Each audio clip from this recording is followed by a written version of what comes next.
bahwa merupakan akidah Islam, tidak ada penyakit yang menular dengan sendirinya dalam Islam. Berkeyakinan ada suatu penyakit yang menular dengan sendirinya tanpa izin Allah, dia ini kena karena penyakit si fulan, tanpa mengembalikannya kepada Allah, ini adalah akidah orang jahiliyah yang telah diperangi oleh Rasulullah. Dalam hadis yang diriwayatkan oleh Imam Muslim dari Abu Hurairah radhiyallahu anhu, Nabi bersabda, la adwa wala tiyarata wala safar wala hammah wala ghaula wala naw'a.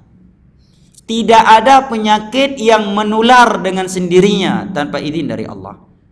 Tidak boleh beranggapan sial dengan burung hantu, seperti sebagian orang beranggapan sial dengan burung hantu. Apabila ada burung hantu singgah di rumahnya, maka dia langsung gelisah, khawatir akan ada orang yang mati di rumah ini nanti, khawatir akan ada musibah besar.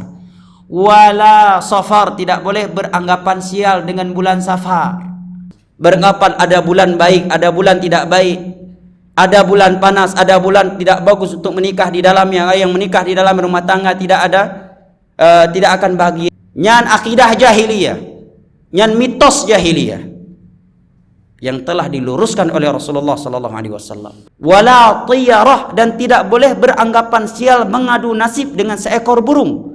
Orang jahiliyah dahulu ketika ingin safar, maka mereka melepaskan seekor burung terlebih dahulu. Apabila burung yang mereka lepaskan tersebut terbang ke arah kanan, maka mereka beranggapan ini safar yang baik, bagus, kita teruskan.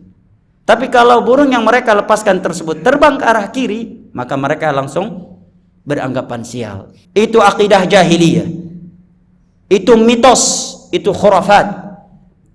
Syahidnya, di awal hadis Nabi menyatakan la adwa, tidak ada penyakit yang menular dengan sendirinya.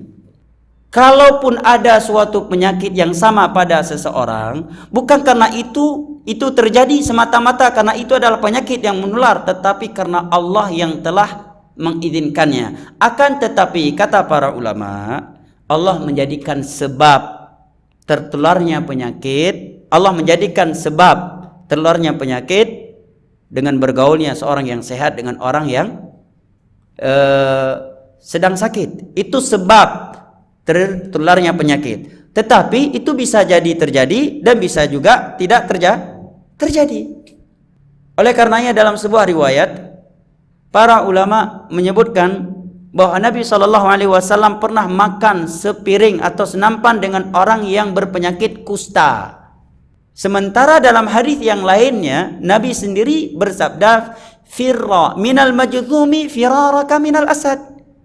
Hendaknya engkau menjauh dari orang yang berpenyakit kusta seperti engkau menjauh dari harimau.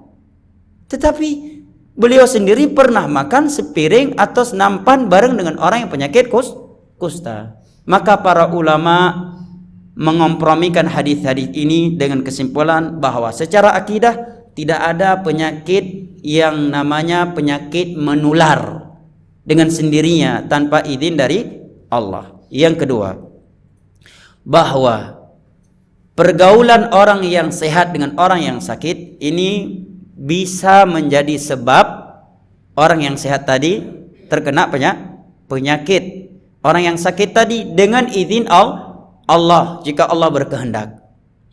Yang ketiga, apabila seorang terkena suatu penyakit yang sama dengan saudaranya dan dia bergaul dengannya, maka bukan karena itu penyakit yang menular dengan sendirinya, tetapi karena Allah yang telah berkehendak dan mengizinkannya. Oleh karenanya Nabi sendiri yang berkata, hendaknya engkau menjauh dari orang yang berpenyakit kusta seperti engkau menjauh dari harimau.